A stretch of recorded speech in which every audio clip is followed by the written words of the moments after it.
Assalamualaikum warahmatullahi wabarakatuh. Halo semua. Pada kesempatan kali ini Halo News akan memberikan informasi mengenai data tenaga honorer 2,3 juta belum selesai diaudit ulang, tiba-tiba bengkak hingga 3.389 jiwa.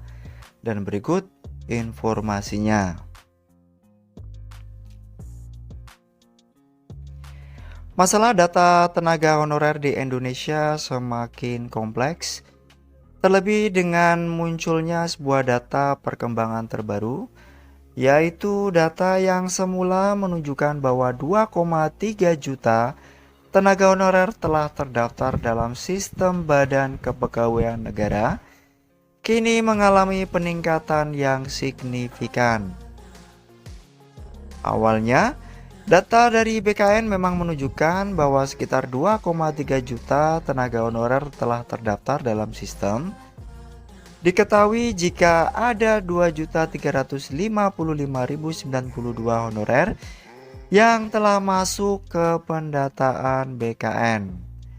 Jumlah 2,3 juta honorer ini merupakan data yang terhimpun per 1 April 2023. Kemudian, data yang terhimpun ini adalah data dari para honorer yang sudah melakukan SPTJM. Namun, angka ini tiba-tiba melonjak menjadi lebih dari 3 juta dalam perkembangan terbaru.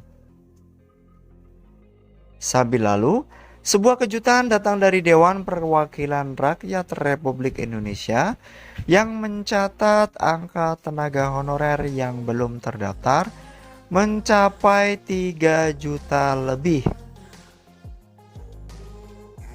Junimat Girsang, Wakil Ketua Komisi 2 DPR RI mengungkapkan, yang sebelumnya sudah terdaftar 2,3 juta lebih kurang. Jadi kalau 2,3 ditambah 3,38 juta menjadi 5,6 juta. Maka ketika masalah data tenaga honorer dibahas, salah satu pertanyaan utama adalah sejauh mana akurasi data yang dimiliki oleh pemerintah. Hal ini menjadi perhatian serius terutama ketika data yang sudah terdaftar kini mengalami perubahan yang signifikan. Ini juga menimbulkan pertanyaan tentang sejauh mana keakuratan data yang telah dikumpulkan oleh pemerintah. Salah satu pihak yang menyuarakan kekhawatiran ini adalah Mardhani Alisera, anggota Komisi 2 DPR RI. Mardhani meminta klarifikasi atas peningkatan jumlah data honorer yang belum terdaftar. Mardhani menekankan benahi urusan honorer hingga ke akarnya, bersihkan data audit dengan seksama. Abdul Muhammad Iskandar atau yang akrab disapa Caimin juga telah menyoroti masalah ini. Caimin mendorong Kementerian Pendayagunaan Aparatur Negara dan reformasi birokrasi untuk segera melakukan audit menyeluruh terhadap data tenaga honorer. Menurut Caimin, audit ini sangat penting untuk mengidentifikasi masalah, akurasi data, dan memahami kondisi sebenarnya dari tenaga honorer di Indonesia. Caimin juga mengajukan pertanyaan tentang penyebab dari perubahan signifikan dalam data yang telah terdaftar.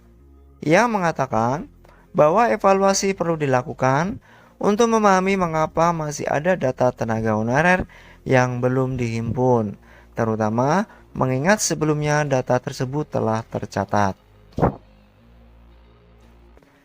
Di sisi lain, Menpan RB Abdullah Azwar Anas bersama BPKP dan BKN sedang melakukan audit ulang data honorer. Ini diaudit seluruh data yang masuk. Ini supaya menciptakan rasa keadilan. Jadi teman-teman yang memang mengabdi dan membantu luar biasa ini seharusnya mendapatkan prioritas untuk mendapatkan afirmasi dari pemerintah, kata Menteri Anas yang diikuti beberapa sumber pada waktu lalu.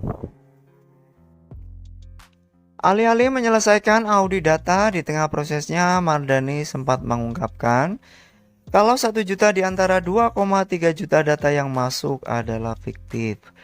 Belum selesai juga, dihujani kembali oleh pernyataan Wakil Ketua Komisi 2 DPR yang membawa fakta mengejutkan tentang 3 juta honorer yang mengklaim kalau belum terdata tersebut. Ini semakin menambah daftar panjang dari permasalahan tenaga honorer. Masalah data honorer adalah isu yang kompleks dan memiliki dampak signifikan pada banyak aspek pemerintahan.